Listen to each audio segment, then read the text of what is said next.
কক্সবাজারের Teknaf Saint Martin নৌপথে সব ধরনের নৌযান চলাচল বন্ধ ঘোষণা করেছে উপজেলা প্রশাসন।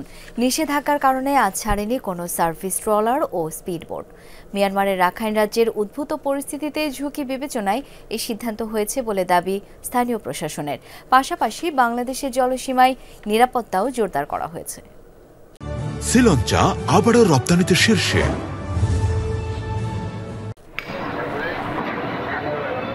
প্রতিদিনের মতো টেকনাফের কায়ুকখালী খাল থেকে বুধবার সকালেও সেন্ট মার্টিনের উদ্দেশ্যে যাত্রা করার কথা এসব ট্রলারের। আগের রাতে মালামালও লোড করা হয়। সকালে যাত্রীরা ঘাটে আসলেও কোনো ট্রলার না ছাড়ায় আটকা পড়েন তারা। একদিন থাকা লাগবে, এখন আমাদের যে 4-5 দিনের একটা যে আমাদের অ্যাডভান্স থাকা লাগবে, এটার জন্য মানে সবার আর্থিক একটু সমস্যা হয়ে যায়। 2-1 দিনের জন্য খরচ নিয়ে আসি, তাহলে টাকা রুল শেষ হয়ে গেছে। আজকে 500 দিনে তো যাইতে হবে না, যাইতে দিচ্ছে না। আটকা পড়া যাত্রীদের দাবি, সেন্ট মার্টিনে পর্যটকদের নিত্য পণ্যসহ প্রয়োজনীয় সবকিছু নিয়ে যেতে হয় টেকনাফ থেকে। ট্রলার চলাচল বন্ধ হলে বিপাকে পড়বেন দ্বীপের বাসিন্দারা। ওষুধ মালের জন্য সেন্টমার্টিন আছি, এখন আজকে বললো ট্রলার চাইতে পারবে না।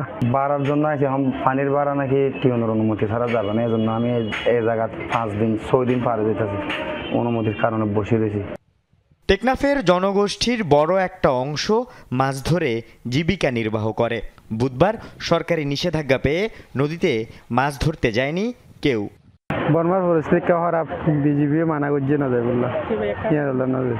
মায়ের অবস্থা খুব খারাপ, এখানে তো দিনে 24 ঘন্টা খুব আবাস হচ্ছে। এখানে আজ 2-3 দিনেও দ্বারা জ্বালা শেষ করতে যারে বাড়ির, তো আর কিভাবে জ্বালাম বসাই।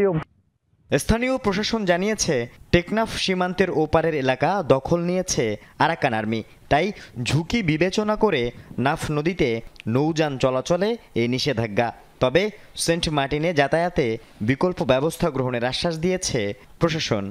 সাপ্লাই চেইন যেন ঠিক থাকে সেন্ট মার্টিনে, এবং যেন কোনো ইমার্জেন্সি হলে কেউ আসা যাওয়া করতে পারে। এই কারণে আমাদের সীমানায় দিয়েই যেন নিরাপদে যেতে পারে, সেক্ষেত্রে কোস্টগার্ডের সাথে কথা হচ্ছে, এবং কোনো অবৈধ অনুপ্রবেশ ঠেকাতে বিজিবি কঠোর অবস্থানে রয়েছে।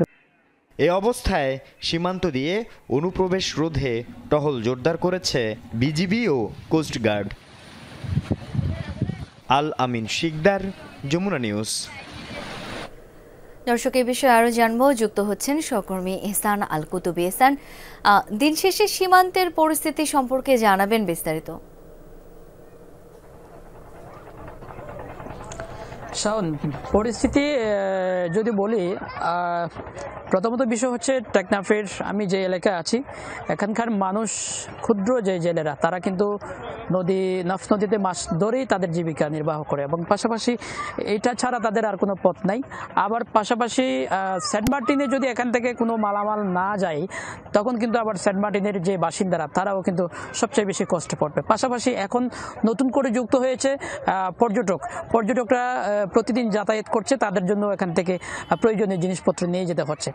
সেই কারণেই মূলত সবচেয়ে বেশি সমস্যার মধ্যে পড়ে গেছে। তবে আমরা যেটা আশার বাণী শোনাতে পারি, বা আমরা যেটা জানতে পেরেছি, সেটা হচ্ছে কালকে থেকেই সেন্ট মার্টিন এবং টেকনাফের শাহপরীর দ্বীপের যে জেটি রয়েছে, সেই জেটির পাশে ঘোলারছড় নামে একটি এলাকা আছে, সেখান থেকে বিকল্প ব্যবস্থায় যাত্রী এবং মালামাল পরিবহনের একটা পরিকল্পনা করছে প্রশাসন, সেটা আমাদেরকে জানানো হয়েছে। আর যেহেতু মায়ানমারের যে উদ্বুদ্ধ পরিস্থিতি, এই পরিস্থিতিতে আসলে মায়ানমার থেকে যাতে কোনো অবৈধভাবে কেউ অনুপ্রবেশ করতে না পারে, সেজন্য কিন্তু বিজিবি, কোস্টগার্ড সারাক্ষণ তারা কিন্তু টহল জোরদার রেখেছে।